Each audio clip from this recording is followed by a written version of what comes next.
پن pack mobile ہے اس کی خرید و فروخت بہت زیادہ ہے. زیادہ. اچھا مجھے یہ بتائیں کہ مثال کے طور پہ اگر اس کا تھوڑا سا منافع کا بات اگر کی جائے تو ایک موبائل اگر آپ کی شاپ سے 60,000 کا مل رہا ہے تو وہیں میں کسی اور شاپ پہ جاؤں گا وہی ڈبہ پیک 65,000 کا مل رہا ہے, کسی اور پہ جاؤں گا وہاں 70,000 کا بھی مل رہا ہے. تو یہ ڈفرنس اتنا زیادہ کیوں ہے, اور کیا یہ آپ کو جس ہم جو کہتے ہیں کہ یار ایک چیز دو تو مہنگی بنتی ہے اور اگر ہم تھانوں کی شکل میں زیادہ چیزیں لیں تو سستی ملتی ہے, موبائل کا بھی ایسی سسٹم ہے کہ زیادہ موبائل لیں تو آپ کو سستے پڑتے ہیں پیچھے سے؟ جی بالکل ایسا ہی ہے. یہ موبائل کا ایسا سنیریو ہے کہ دیکھیں کہ یہ عمران خان صاحب کے دور میں بہت زیادہ ٹیکسز لگے ہیں موبائل کے اوپر.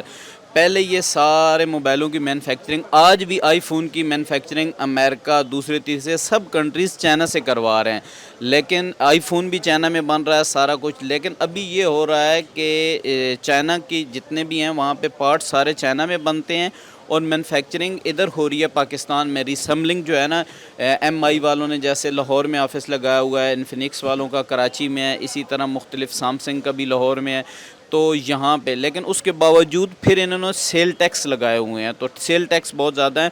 دوسری جو بات میں کرتا جاؤں گا کہ ریٹ, موبائل فون کے ریٹ کہیں بھی کسی جگہ پہ بھی ایک نہیں ہے. کیوں کہ موبائل فون کا جیسے کہ آپ دیکھیں کہ گولڈ کی ایک مارکیٹ ہوتی ہے, گولڈ کا ایک ریٹ ہے کہ پورے پاکستان میں ایک جیسا ریٹ ہے.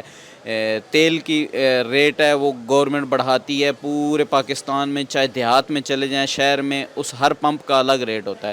یہاں پہ یہ ایک بڑا سوالیہ نشان ہے. اس پہ میں حکومت کی کارکردگی سے بھی کہوں گا کہ جتنے بھی لوگ پالیسیاں بنانے والے آئے ہیں انہوں نے اس قسم کی کوئی پالیسی نہیں بنائی کہ یہ ایک ریٹ رکھا جائے. ہونا یہ چاہیے کہ جہاں سے بھی کلائنٹ لے اس کو ایک ریٹ ملنا چاہیے, لیکن یہاں پہ ہر کسی کی اپنی منمانی ہے, ہر کوئی اپنا ریٹ دے رہا ہے. اور اس دور میں مختلف ویب سائٹیں بھی آئی ہیں جو naan P T A mobile اور پی ٹی اے کے ریٹ پہ بیچ کے اور پاکستان میں بہت زیادہ اربوں کا اسکیم کر کے چلی گئی ہیں. ابھی آج کل بھی ایک ایپ آئی ہوئی ہے پرائز ہوئے, تو وہ بھی بہت زیادہ ایسا ہی کر رہی ہے. ان کے فون میں بہت سارے مسائل ہوتے ہیں, وہ دوبارہ پیک کیے ہوئے موبائل سیل کر دیتے ہیں, ایکٹیو موبائل سیل کرتے ہیں, تو کسٹمر کو بڑی پریشانی کا سامنا کرنا پڑتا ہے. اچھا مجھے یہ بتائیں, آخری سوال کی جانب جاتا ہوں کہ مثال کے طور پہ جس طرح آئی فون ہے یا کوئی بھی ایسا موبائل ہے, پہلے آپ کو پتہ ہے کہ بٹنوں والے موبائل ہوتے تھے اس کے پیچھے سے بیٹری نکل آتی تھی کہ جب بیٹری خراب ہوتی تھی. یہ جو اب والے اینڈرائڈ فونز ہیں ٹھیک ہے, اسے کھولیں تب اس کی بیٹری چینج ہوتی ہے. اگر کسی بندے کی بیٹری زیادہ دیر نہیں نکالتی تو آپ کیا ریکمینڈ کرتے ہیں کہ وہ کھلوا کے نئی بیٹری ڈلوائے یا وہ اسے بیچے, کیونکہ کھولنے سے تو آپ کو پتہ ہے اس موبائل کی پرائس گر جاتی ہے؟ دیکھیں جی, سب سے پہلی یہ بات ہے کہ جیسے آئی فون ہے, آئی فون کی اگر بیٹری آپ ریپلیس بھی کروا لیتے ہیں تو کوئی پرابلم نہیں ہے. کیوں کہ وہ پارٹس چینج ہو جاتا ہے, جب پارٹس چینج ہو جاتا ہے تو اس کی پرفارمنس اتنی ہی رہ جاتی ہے.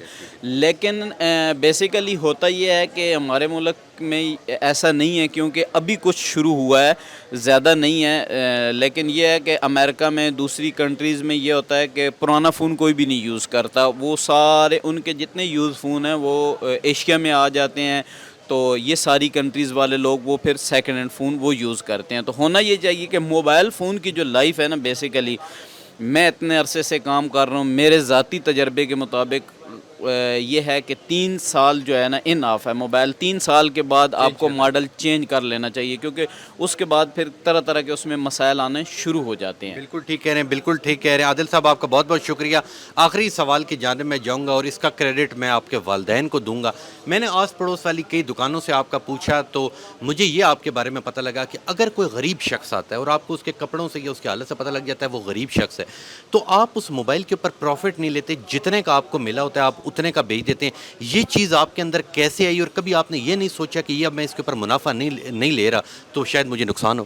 سب سے پہلے تو میں آپ کو یہ بتاؤں کہ مجھے بہت زیادہ خوشی فیل ہوتی ہے جب اگر کوئی کلائنٹ آتا ہے تو اس سے میں چائے کا یا کسی سے کھانے کا, اگر ہم کھانا کھا رہے ہوں تو کھانے کا پوچھتے تو مجھے بہت زیادہ اس کی خوشی فیل ہوتی ہے, اور وہ اس میں بڑی اپناعت محسوس کر رہا ہوں. کبھی یہ نہیں دیکھتے کہ اس چیز سے سستی دینے سے میرا اپنا رزق کم ہو؟ نہیں نہیں نہیں نہیں نہیں, یہ تو ایسا ہے ہی نہیں.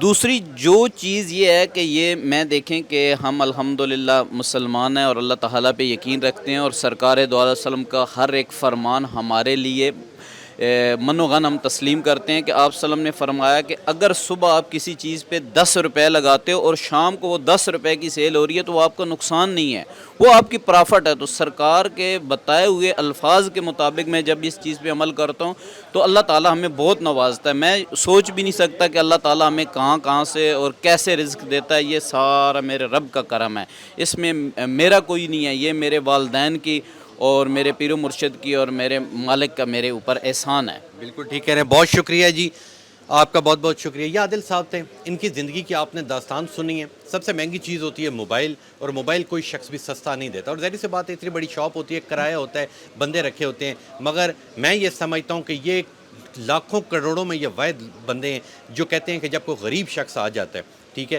تو اس سے یہ لوگ پروفٹ نہیں لیتے, جتنے پہ چیز لی ہوتی ہے اتنے پہ دے دیتے, اور یہ کہتے ہیں کہ اتنے پہ دینے سے مجھے خوشی ہوتی ہے اور اللہ اس چیز سے مجھے دگنا تگنا عطا کرتا ہے. تو یہ ہمارے نوجوان ہیں, ٹھیک ہے, اللہ ان کی لمبی زندگی کرے, اور جو آپ کے خواب ہیں وہ ضرور پورے ہوں گے. تو انشاءاللہ ملوں گا آپ سے کل, تب تک اپنے میزبان تبسم ریاض رانجھا کو دیجیے اجازت.